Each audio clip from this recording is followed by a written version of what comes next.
मैं कभी sir please come बैठिए। Thank you sir. चलिए कुछ अपने बारे में बताएं जिसके उपरांत आपका साक्षात्कार शुरू किया जा सके। सर मैंने अपने 10th और 12th तक की स्कूलिंग पीडीएस सामने Smriti Gurukul senior secondary school करूमाटा नागौर से की है। उसके बाद ग्रेजुएशन में सर मैंने बीएससी पीसीएम से किसान कॉलेज उच्चेरा से किया जो एमपीएसयू से लिंक है। और आरएस 2023 में 95 रैंक के साथ सिलेक्शन हुआ, मेरा सेकेंड अटेम्प्ट है। और बैडमिंटन खेलना सर मेरी हॉबी है। चलिए ठीक है, तो 95 रैंक्स के लिए पहले तो आपको बहुत बहुत बधाई। और साथ में 90 के ऊपर आपकी जो रैंक आई है उसमें आपको क्या मिलने वाला है? सर भी आरटीएस के चांसेस हैं, जबकि आपका जो है वो लक्ष्य आरएस जैसी प्रतिष्ठित सेवा के अंदर आपको जाने का है, जिसमें सबसे पहले एसडीएम। चलिए ठीक है, अब आप ये माने कि हो सकता है कि इस बार भी अगर आपका सिलेक्शन नहीं होता है, हालांकि हमारी शुभकामनाएं आपके साथ, फिर भी अगर आपका सिलेक्शन नहीं होता है तो फिर क्या करने वाले हैं? जी बिल्कुल सर, इसमें मेरे को जैसे आरटीएस का मौका मिल रहा है तो इसमें सेवा में जाके जो व्यक्तित्व उसका जो भी गुण है उसके हिसाब से जो सीधे सेवा में मौका मिल गया उसकी सेवा करने को। चलिए ठीक है, तहसीलदार के प्रमुख कार्यों में से एक गिरदावरी भी करना, ठीक है, उसके बारे में कुछ बताएं। और साथ में एक खाता धारक कौन सा जिसके पास जमाबंदी हो, किसान हो, उसको कैसे लिंक किया जाएगा कि उसकी सारी जमीन जो एक पोर्टल पे दिखाई दे सके? जी सर, कौन कौन से पोर्टल इजाद किए? बिल्कुल सर, तहसीलदार जैसे पटवारी और आरआई के माध्यम से फसल का निरीक्षण करवा के और गिरदावरी करवाई जाती है। ठीक है, और उससे रिलेटेड सर एक पोर्टल है, उसका सर नाम तो मैं अभी रिकॉल नहीं कर पा रहा हूँ। ठीक है, पर जो ऑनलाइन जैसे अभी स्वामित्व योजना के तहत इसको पूरी जो लैंड होती है उसको एक जगह लाने का भी सरकार प्रयास कर रही है। और अभी वर्तमान में एक पोर्टल भी, उसका मैं नाम तो नहीं पता, पर उसको भी सर पूरा अपलोड किया जाता है। ठीक है, आप ये बताएं कि क्या तहसीलदार एक कार्यपालक जो पालक मजिस्ट्रेट होता है उस समय उसके पास कौन कौन सी शक्तियां होती हैं? सर राजस्व अधिनियम 1955 और 56 के तहत उनको जो राजस्व से रिलेटेड जो शक्तियां प्राप्त होती है तो वो एक मजिस्ट्रेट कार्य करता है। ठीक है, मेरी भूमि जो है उसके अंदर मुझे पता लगा कि यहाँ पे कोई माइंस निकली है, मिनरल्स भी वहां से कुछ हुए, क्या मैं अपने स्तर पे इनका खनन कर सकता हूँ क्या? नहीं सर, इससे अप्रूवल लेना जरूरी होता है। क्या अप्रूवल लेनी होती है इसमें? और क्या मैं ही इसका जो है वो मालिक कहलाऊंगा, ये सरकार की संपत्ति हो जाएगी? सर नॉर्मली जो लैंड होती है वो सरकार की होती है और जो किसान होते हैं वो केवल खाता धारक होते हैं। ठीक है, कुछ शर्तों के तहत उनको शक्तियां प्रदान की जाती है। जो अंतिम निर्णय, जो अंतिम जो मालिकाना हक होता है वो गवर्नमेंट के पास ही होता है। ठीक है, अगर कुछ जैसे क्रिटिकल मिनरल हो या रेयर अर्थ एलिमेंट, कुछ भी जैसे तत्व अगर जो सर्वे में अगर मिलते हैं और पता चलता है तो सरकार अपने लेवल पर अपने अध्ययन करके भी उसको खनन करवा। स्वामित्व के बारे में क्या समझते हैं, क्या होता है? सर ये survey of villages with Indian mapping जो जीएसआई के साथ और जो भारत सरकार की एक महत्वाकांक्षी योजना है जिसके तहत जो वर्तमान में जो सीमा विवाद बढ़ रहे हैं उसको दूर करने के लिए सैटेलाइट के माध्यम से मैपिंग करके और इससे एक गिरदावरी के रूप में जो पूरा नक्शा तैयार किया। लेकिन सैटेलाइट से जो मैपिंग की जा रही है उसके अंदर तो बहुत सारी जो दिक्कतें आ रही है, ऐसा क्यों? जी बिल्कुल सर, जब भी जो नॉर्मल जो खाताधारक की जो संख्या के हिसाब से अलग होते हैं, जो सर्वे के हिसाब से अलग अलग उनकी मैपिंग पाई जाती है, उनमें जो दिक्कत आती है तो लैंड कहीं होती है और उसके जो वर्तमान में जो पोल्ट्री होते हैं और जो खाता में होते हैं वो अलग अलग होते हैं, क्योंकि जो शुरुआत से जो 1950 आजादी के बाद जो रिफॉर्म हुए थे 1955 के आसपास से, उसमें अभी थोड़ी वो दिक्कतें आ रही है, तो अलग अलग उस हिसाब से दिक्कत आ रही है। भूमि अधिग्रहण कानून के बारे में कुछ बताएं कि इसके अंदर कौन कौन सी जो है परेशानियां सरकार को आ रही है? भूमि अधिग्रहण कानून सुना है इसके बारे में आपने? लैंड एक्विजिशन के बारे में। जी सर, तो धरातल पे कौन कौन सी जो है इसके अंदर आप खामियां देखती हैं कि उनको दुरुस्त करने के बाद ये चीजें जो है सही ढंग से इम्प्लीमेंट हो जाएंगी? सर इसमें एक तो जैसे होता है जैसे आवास अगर कोई भूमि हो उसके हिसाब से उसको लेने में भी दिक्कत आती है। ठीक है, दूसरा है सर जो सरकार के जो सर्वे होते हैं और उसमें जो मुआवजे से रिलेटेड होते हैं तो अलग अलग जैसे लैंड होल्डर होते हैं या कुछ संगठन होते हैं उसके उनके द्वारा भी समय समय पर प्रदर्शन जैसे किए जाते हैं। दूसरा भूमि की जो पैमाइश करते हैं उसमें जरीब का क्या योगदान होता है? जरीब क्या होता है सर? मैं श्योर तो नहीं, पर शायद एक मापने के इकाई होती है सर। ठीक है, वर्तमान में प्रचलित है क्या ये? तो सर इस बारे में आपको जानकारी नहीं है। आपका गृह जिला नागौर है। जी सर। नागौर में जायल एक ऐसा उपखंड है जहाँ पे सबसे ज्यादा पानी की दिक्कत है, जिसके अंदर फ्लोराइड की मात्रा सबसे ज्यादा रहती है। इसका जो उपाय है वो पहले से कर लिया गया, उसमें अभी भी काम जारी है। कौन से उपाय किए गए? सर इससे वर्ल्ड बैंक की सहायता से एक जाइल फ्लोरेसिस डी निराकरण करके योजना चलाई गई है, जिसमें भारत सरकार और राजस्थान सरकार की भी साझेदारी है। और जो आईजीएनपी पानी होता है उसको ला करके जो पन्नालाल बारोपाल लिफ्ट नहर है उसके माध्यम से भी यहाँ पानी का वितरण किया जाता है। ठीक है, आप ही बताएं कि नागौर के अंदर मिनरल्स बहुत ज्यादा बहुतायत मात्रा में मिलते हैं, लेकिन वो कह सकते हैं कि धात्विक खनिज अधात्विक ज्यादा है। और ऐसी कौन कौन सी संभावनाएं तलाशी जा रही है जहाँ पे नागौर में अभी एक नए जिसको कह सकते हैं सफेद सोना जिसको कहा जाता है वर्तमान आधुनिक भाषा में किसी खनिज को, उसकी खोज कहाँ पे हुई है? सर मकराना में संगोर नहीं, सफेद सोना कोई और, लिथियम के बारे में बता रहा हूँ। लिथियम भंडार से डेगाना के आसपास पाई गई है, जो भारत के सबसे बड़े लिथियम भंडार में से एक है। वर्तमान जैसे जम्मू कश्मीर के जो रियाबी जिले हैं वहां पर पाए जाते हैं, और इसमें डेगाना में सरलम इसके रेवत की पहाड़ी पे इसके अलावा कौन कौन सी मिनरल्स मिलती हैं? सर रेवत की पहाड़ी जो डेगाना में वो अपने टंगस्टन के लिए जानी जाती है, और इस पर पूरे भारत में लगभग एकाधिकार के रूप में यहाँ खनिज उत्पादन किया जाता है। खनिजों का बीमार बच्चा राजस्थान में कहाँ पाया जाता है? सर भीलवाड़ा में पाया जाता है।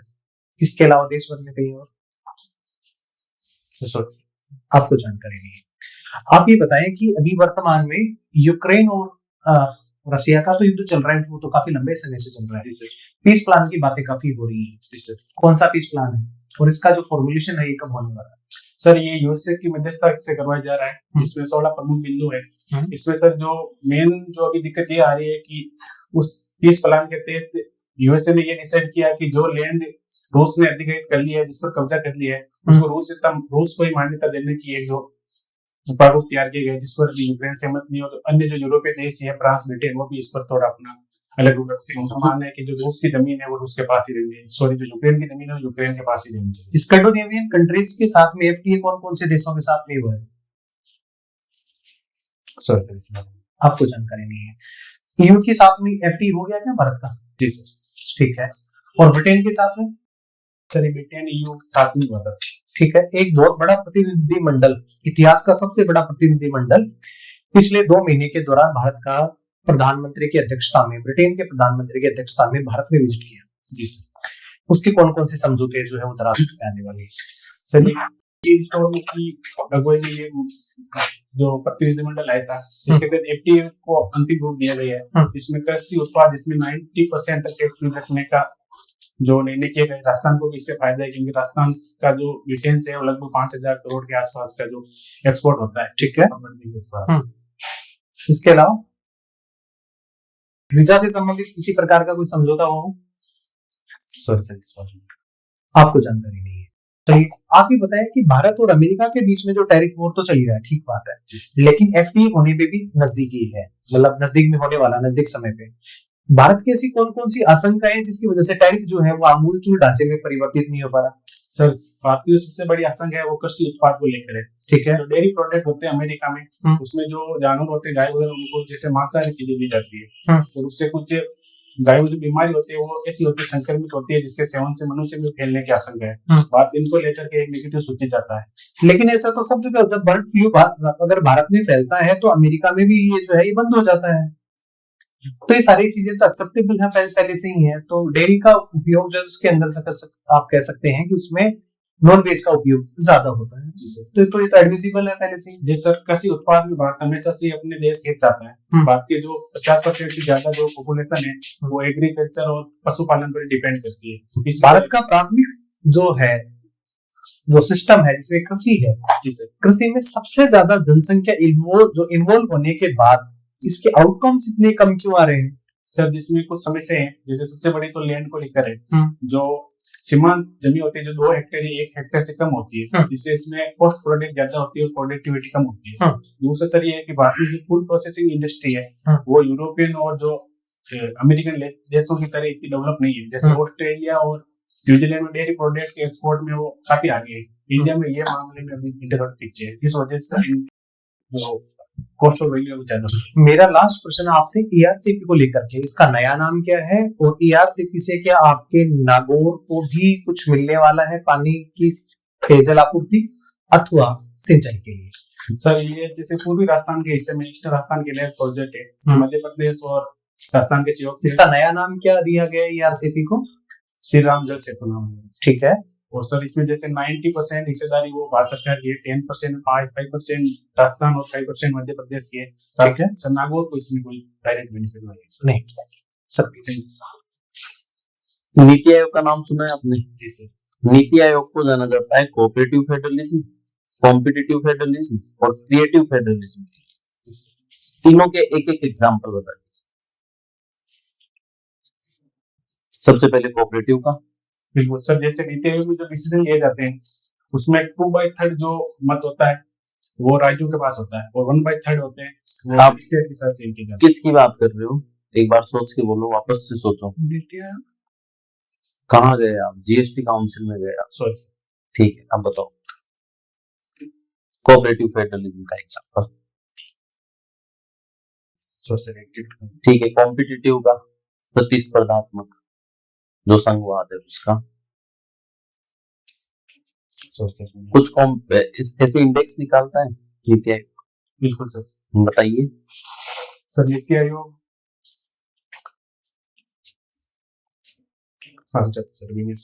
Creative federalism. सॉरी सर मैंने। ठीक है। 6th शेड्यूल और 5th शेड्यूल में बेसिक डिफरेंस क्या है? सर 5th शेड्यूल में 10 स्टेट आते हैं और 6th शेड्यूल में असम, मिजोरम, मेघालय और ये 4 स्टेट आते हैं।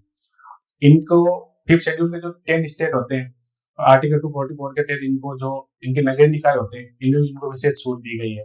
और 6th शेड्यूल में जो नॉर्थ ईस्ट के जो 4 राज्य आते हैं उनकी जो जनजातियां होती है, ट्राइबल ग्रुप होते हैं, उनको प्रमोट करने के लिए और उनकी जो संस्कृति होती है उसके अकॉर्डिंग उनको विशेष छूट।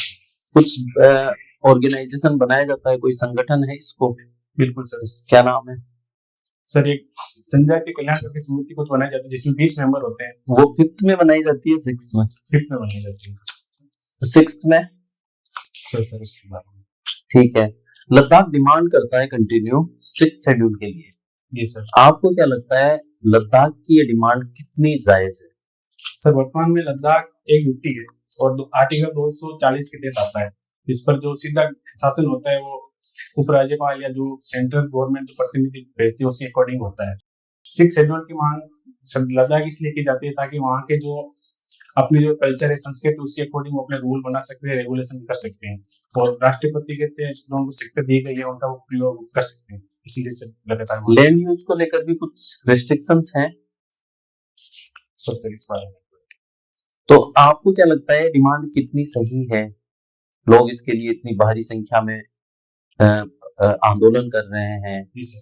तो आपको क्या लग रहा है इसमें? सर लद्दाख एक अंतर्राष्ट्रीय सीमा पर स्थित जो यूटी है उस हिसाब से इसका सर बात के लिए महत्वपूर्ण हो जाता है कि जो केंद्र सरकार है उसके साथ लगातार इसका तालमेल बना रहे। 2019 में जम्मू कश्मीर विघटन अधिनियम के बाद जब से इसको अलग से एक यूटी बनाई गई है तो सरकार चाहती है कि जब तक वहाँ सिचुएशन सामान्य नहीं हो जाए तब तक केंद्र सरकार उस पर जो रूल और रेगुलेशन करती रहे ताकि वो सुरक्षा दृष्टिकोण से जो मामला है वो एकदम देख सके। इस आंदोलन में कहा जाता है कि कोई डीप स्टेट था, यानी कि बाह्य किसी देश का हस्तक्षेप था और उसके द्वारा ये उकसाया गया था। आप कितने सहमत हैं इससे? सर अभी तक जो प्रारंभिक जांच है उसमें से कोई डायरेक्ट कोई सबूत मिले नहीं है। सोनम वांगचुक जी के नेतृत्व में जो आंदोलन किए गए थे उसमें से डीप स्टेट के सवाल जरूर उठे थे, मगर जांच अभी तक से जारी और अंतिम जो निष्कर्ष रिपोर्ट अभी तक से कुछ आई नहीं है। ठीक है। नागौर से ही पंचायती राज की सुधार हुई है। जी सर। मतलब शुरुआत हुई है। तो आपको क्या लगता है अभी भी पंचायती राज में ऐसे क्या सुधार अपेक्षित है जिससे कि जो पंचायती राज का वास्तविक सपना है विकेंद्रीकृत लोकतंत्र वो पूरा हो सके? सर इसमें जैसे सबसे बड़ी एक दिक्कत आती है जो महिलाओं को लेकर जाते हैं, सरपंच करने की जो अवधारणा है उसको लेकर है सर। जैसे जो महिला प्रतिनिधि होती है वो केवल कागज तक की वो प्रतिनिधि होती है, बाकी जो पूरा काम का देखभाल है उनके जो सरपंच जैसे पति के रूप में होते हैं वो करते हैं। दूसरा सर आते हैं इसमें जो अभी जो 29 इनको विषय दिए गए हैं उनमें केवल 21 और 22 विषय ट्रांसफर किए गए हैं, पूरे 29 विषयों का उनका हस्ताक्षर नहीं किया गया। दूसरा सर इनमें ब्यूरोक्रेसी का थोड़ा ज्यादा नियंत्रण है। जो विकास संस्थान के रूप में जो संस्थान होते हैं उनका निगरानी वगैरह और जो अप्रूवल होती है उनमें सब देरी हो जाती है। एक इसमें शिक्षा की अनिवार्यता को लेकर हमेशा मुद्दे उठते रहते हैं। आपको क्या लगता है सरपंच की या प्रधान जी की इनकी एजुकेशन क्वालिफिकेशन फिक्स होनी चाहिए? सर इंडिया में अभी एजुकेशन के लिए जो चाहे लोकसभा सदस्य हो चाहे राज्यसभा विधानसभा सदस्य, उनके लिए भी एजुकेशन क्वालिफिकेशन अभी नई निर्धारित की गई है। तो उसके हिसाब से देखा जाए तो गांव में जो साक्षरता दर है वो काफी कम है, मगर अगर मेरे अकॉर्डिंग देखा जाए तो अगर नॉर्मल जो 10 तक की जो मैट्रिक लेवल की या कर दी जाए तो उसमें कोई गलत बात नहीं है सर। अच्छा, मतलब इसकी एक शुरुआत की जा सकती है पंचायती राज से। तो आपको क्या लगता है कि नेतृत्व के लिए शिक्षा जरूरी होती है क्या? क्योंकि कई ऐसे अशिक्षित नेता भी रहे जो महान, अपने आप में महान नेता बने। ऐसे इतिहास में भी उदाहरण है। बिल्कुल सर, शिक्षा एक जरूरी माध्यम नहीं है, मगर शिक्षित, जैसे एक उदाहरण के लिए देखा जाए नीरू यादव जी, जो लंबी आई झुंझुनू जिले में एक पंचायत है, वो हॉकी वाले सरपंच के रूप में फेमस है। शिक्षित होने के नाते वो सरपंच पति के उदाहरण को करके हॉकी के लिए और अपने गांव में विकास के रूप में बहुत अच्छा कार्य किया सर। एक उदाहरण तो ऐसे अकबर का भी है, वो अनपढ़ था बिल्कुल, वैसे फिर भी एक जबरदस्त प्रशासक था, नेता था। बिल्कुल, पर सर जैसे देखा जाए तो उनमें जो नवरत्नों का प्रभाव था वो भी था, बीरबल के रूप में इनके सहयोगी थे। अगर महिलाओं के सशक्तिकरण के रूप में देखा जाए तो अगर शिक्षित महिला अगर सरपंच बनती है तो सरपंच पति की जो उदाहरण है वो काफी हद तक कम हो जाएगी सर। क्यों महिला अनपढ़ तो है ही, नवरत्न परिवार के पति है, भाई है, और भी 8, 9, 10 एक परिवार में रहते ही इतने सदस्य। तो सर उनकी डिसीजन जो मेकिंग होती है उनमें उनका जो दूसरे जो मेंबर उनका रोल काफी बढ़ जाता है।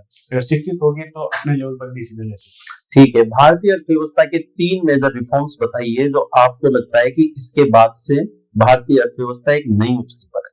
जी सर इसमें पहला तो यूपीआई पेमेंट वाला है सर।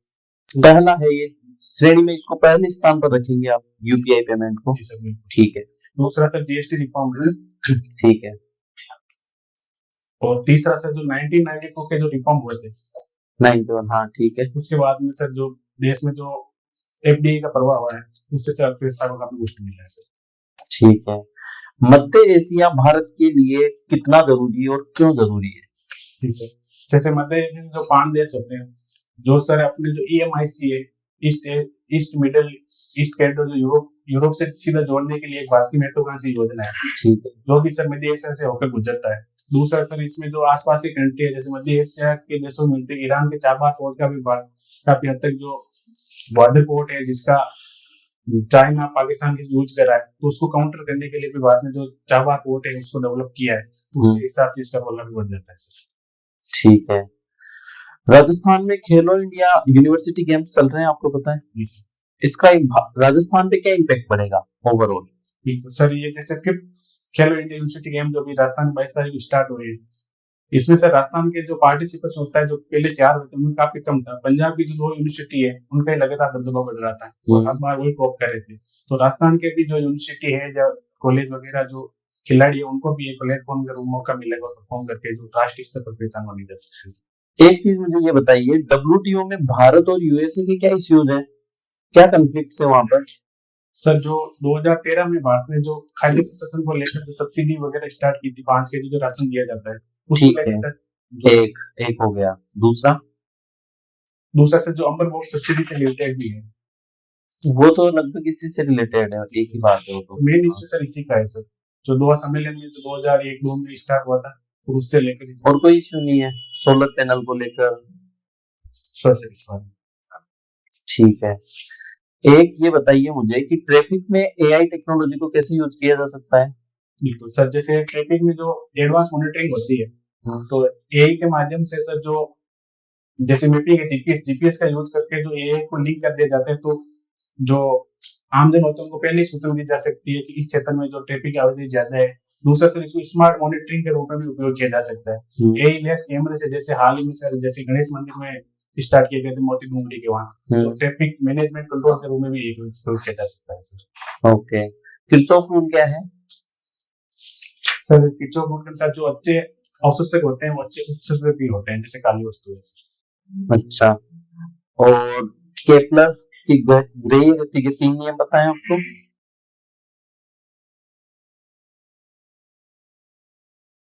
सर जैसे एक नियम, पहला नियम तो ये है कि जो समान समय में और जो समान अक्ष दूरी तय करते हैं। ठीक है सर। जो दूसरा नियम वो है कि वो समय एक रिपोर्ट करता है। जी की वैल्यू गुरुत्वीय नियतांक की 6.67 × 10⁻⁻⁻। आगे unit newton × metre square. Sir sir एक अंतिम सवाल, जी सर। आपको क्या लगता है आपकी हॉबी से आप पर्यावरण को क्षति पहुंचाते हैं?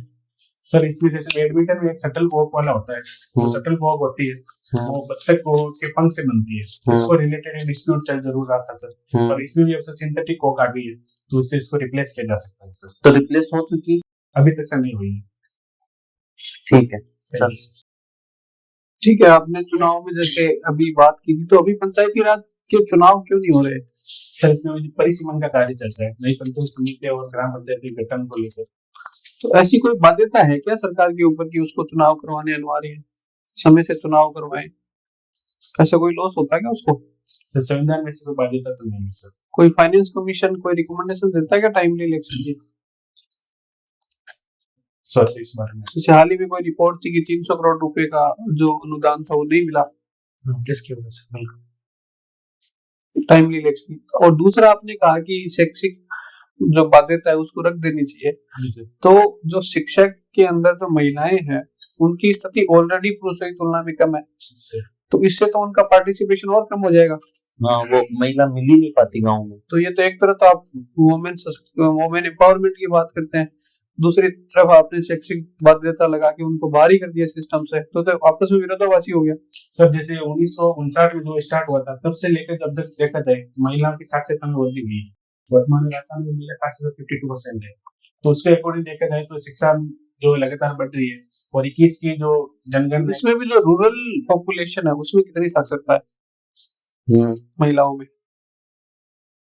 रूरल की 52 तो लगभग आधी को तो आपने बाहर ही कर दिया, आधी महिलाएं तो लड़ी। आउट हो गई। नहीं सर, जैसे एग्जांपल के तौर पर देखा जाए तो रूमा देवी जी या जो, ये तो कुछ एग्जांपल हैं, लेकिन आपको तो भला कुछ एक की तुलना पे तो नहीं कर सकते ना। जी सर इसमें जैसे ग्रेजुएशन जो शिक्षा का स्तर है वो काफी नीचे रखा है, जैसे 10th पास जो नॉर्मली गाँव में मिल जाते हैं सर, क्योंकि जो 21 ईयर साक्षरता की परिभाषा क्या है? 52% में कौन से आप? साक्षरता की परिभाषा क्या है? हाँ, क्या पहली साक्षर किसको बोलते हैं? जी सर 6 वर्ष से आयु की अवधि के वो लोग जो लिख पढ़ और जो नॉर्मल जो कौशल का वो ज्ञान वो जान सकते हैं सर। तो उसी जो वही 52% है, तो 10th तक पे तो जाके सोच सकते हो कितनी ड्रॉप आउट्स हो गए, कितने सारे बाहर निकल गए सिस्टम। 10 तक तो 25% मिलेंगे, 25-30%। जी सर इसमें जैसे एक सुधार का एक माध्यम था सर, मेरे सुधार में। ठीक है, अभी गवर्नमेंट ने एक जैसे अपार आईडी का कॉन्सेप्ट भी लेके आया है। जी सर क्या है ये? जैसे स्टूडेंट के जो कैडेट को सेव करने के लिए वो जो डॉक्यूमेंट्स रिलेटेड होते हैं उससे रिलेटेड है। इसका बेसिक ऑब्जेक्टिव क्या है?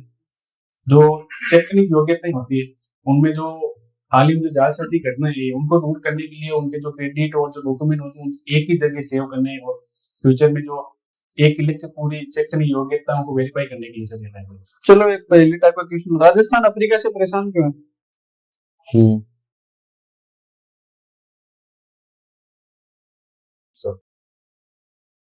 कुछ वोल्केनो इरप्शन हुआ वहां पे? जी सर इथोपिया में वोल्केनो इरप्शन हुआ था सर। उससे राजस्थान पे क्या प्रभाव पड़ेगा? सर उसकी जो राख है वो काफी ऊपर उठ के जैसे माना जाता है दिल्ली एनसीआर और राजस्थान पे उसकी कुछ नेगेटिव प्रभाव हो सकता है। वोल्केनो से क्या क्या निकलता है? सर जैसे इसमें राख में जैसे ज्वालामुखी में टेप्टा होती है जो 6 mm के आकार के होते हैं, और जैसे जहरीली गैसें भी हो सकती है, जिससे जो सांस लेने की तकलीफ वगैरह बढ़ सकती है। बट दूसरी समस्या एक टिड्डी भी आती है वहां से। जी सर तो ये क्यों परेशान करती है? जैसे फसल को जैसे जहाँ बैठते हैं वहाँ नष्ट कर देती है, तो है परेशान अफ्रीका से।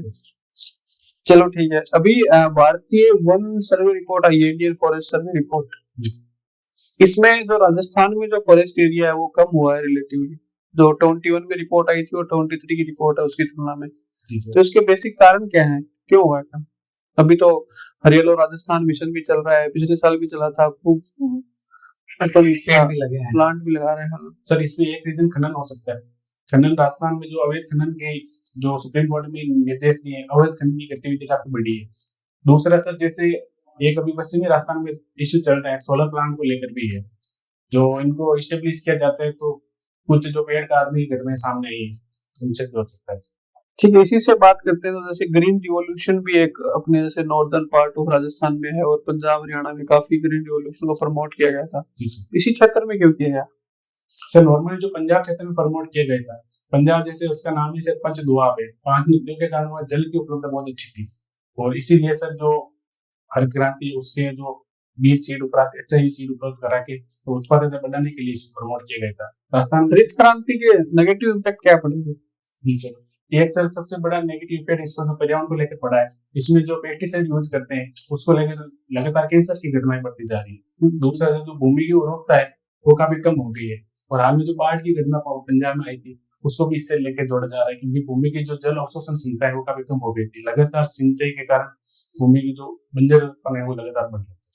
आपके क्षेत्र की मुझे कोई 5 समस्याएं बताओ। जी सर, सर में सबसे पहले देखा जाए तो एक तो सर अवैध खनन की है।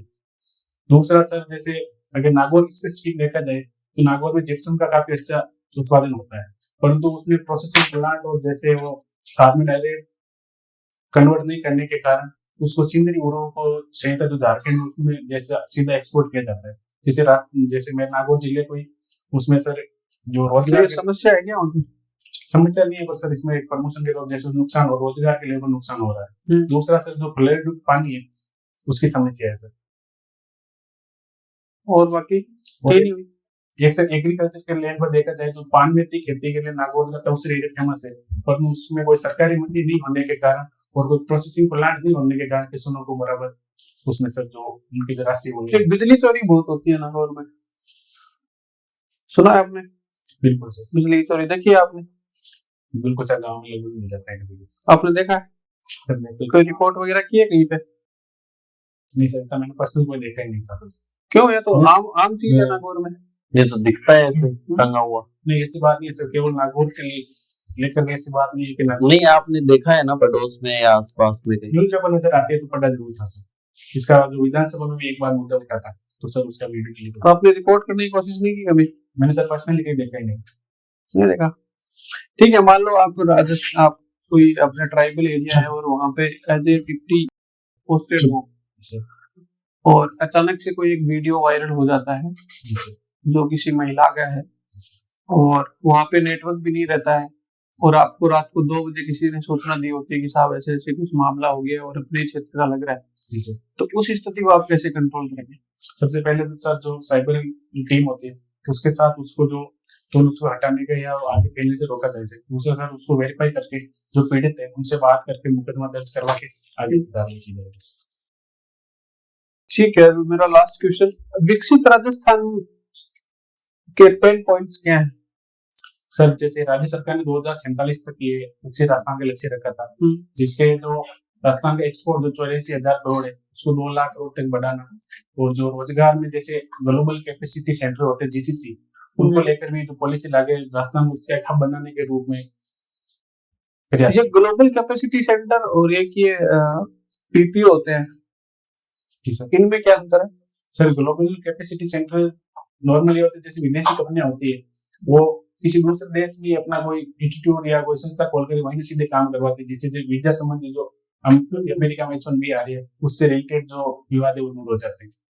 सर आप मैथमेटिक्स के छात्र रहे हैं, मैथमेटिक्स के ऐसे कौन कौन से पुरस्कार भारतवर्ष में दिए जाते हैं और इस साल का पुरस्कार किसको दिया गया है?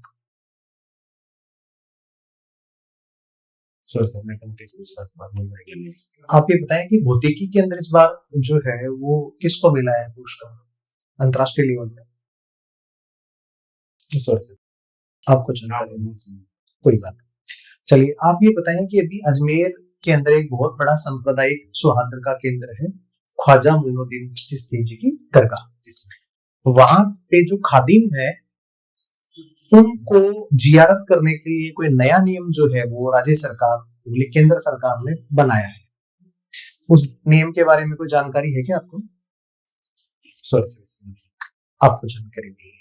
चलिए कोई आप ये बात बताएं कि जैसे सेंटर गवर्नड जो यूटीज होती हैं उसके अंदर दिल्ली का नियम कुछ अलग है, चंडीगढ़ का कुछ और है और अलग अलग स्टेट्स का ऐसा क्या है?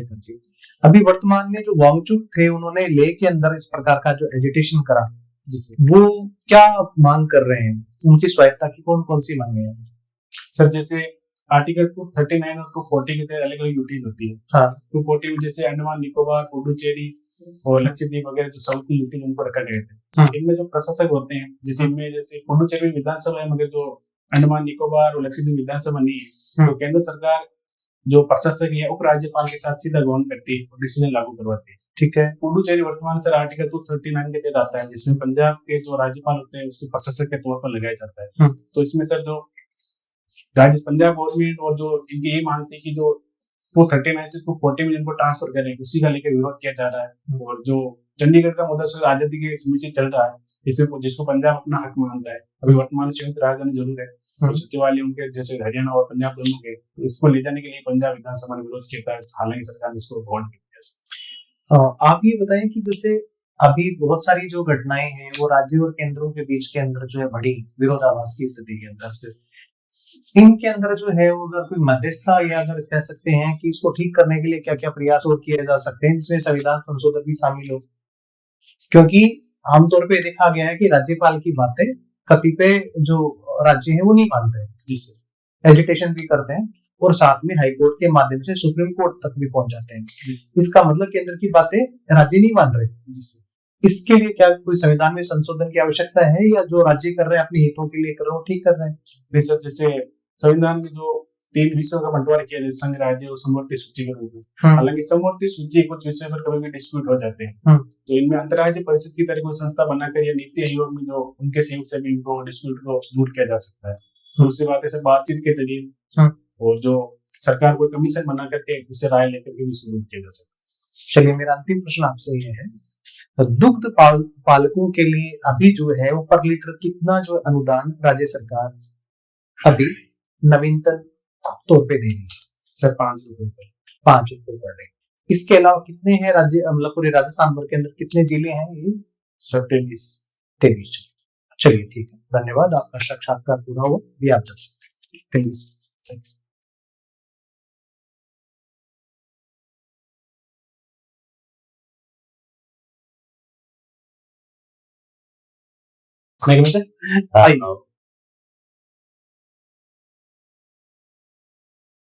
हाँ भाई दिनेश, आपका जो पिछले आरएस का जो सफर था, जिसमें आपकी कौन से 93 रैंक आई थी, वो कैसा रहा? वो कैसा सफर रहा? सर फर्स्ट अटेम्प्ट बढ़िया। उसमें इंटरव्यू में आप मार्क्स कितने मिले? 55। किनका बोर्ड था? आयुब खान से। वाह।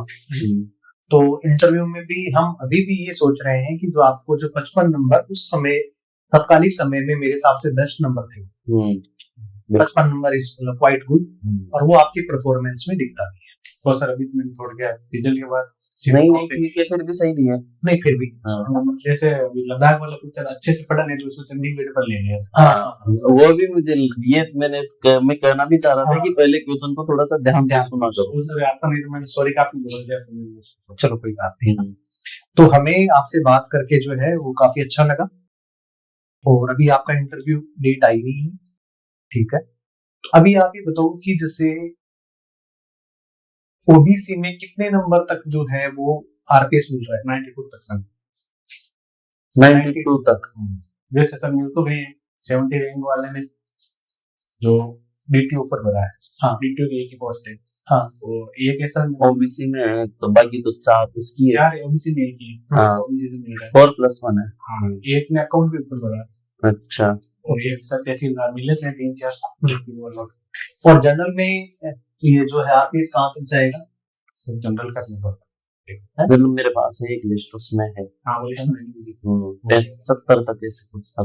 70 तक। तो अभी आपने फिर हमारा अगला प्रश्न आपसे ये था कि आप आरपीएस मिल रहा है, क्यों भरा है? दोबारा तीसरा नहीं भरा है? इसमें लिखा हुआ है वीडियो भरा मैंने, इसमें तो लिख दिया। हाँ फिर ठीक है, वीडियो भरा है। वीडियो ना, फिर ठीक है। और फिर चौथे में वीडियो। हाँ फिर वीडियो गुड, सही। 4 ही भरे। अच्छा 4 ही भरे हैं ना, ठीक है, सही है। तो आपने आरएस भरा है, आरपीएस भरा है। अब तो आगे होंगे डीओपीटी में डॉक्यूमेंट्स। कब की बात चल रही है मेडिकल की? मेडिकल बोर्ड से 3 तारीख को बना देती सर पार्टी। बना दी क्या बोर्ड? बता तो रहे थे पार्टी। तो फिर अब मेरे भी सुनने में तो आया था। बाकी आप कुछ पूछना चाहे तो? बाकी सारी चीजें ठीक हैं, सारी चीजें तैयार हैं। इंटरव्यू अभी तक आया नहीं है, तो बस लगातार पढ़ते रहें, और आपको ज्यादा इंटरव्यू देने की भी आवश्यकता जरूरत नहीं है। आप मेरे हिसाब से एक भी दो, अगर पहले फेज में भी आ जाए और 11 तारीख को भी आ जाए हाँ, तो भी आप एक ही देना। हाँ रिवीजन वाला मैंने की नहीं था। तो अब कर लो, पर क्योंकि अब कभी भी आ सकता है। हाँ, क्योंकि 12 तक आ रहेगा, फिर 15 से 15 से वापस शुरू हो जाएंगे और वो 9-10 के आसपास से वो डेट आ जाएगी। अभी कितने लिए इस बार पहली वाली इंटरव्यू में? 240 लोगों को कॉल किया है। दो ही बोर्ड है और 2 ही बनेंगे, पहले एक बार 2 ही बनेगी इनिशियली तो, बीच में वो थोड़ा टीम दे। चलिए ठीक है दिनेश, ऑल द बेस्ट, ठीक है ना, और ईश्वर से बिल्कुल प्रार्थना करते हैं कि आपको जब प्रॉपर आदेश मिले, ठीक है।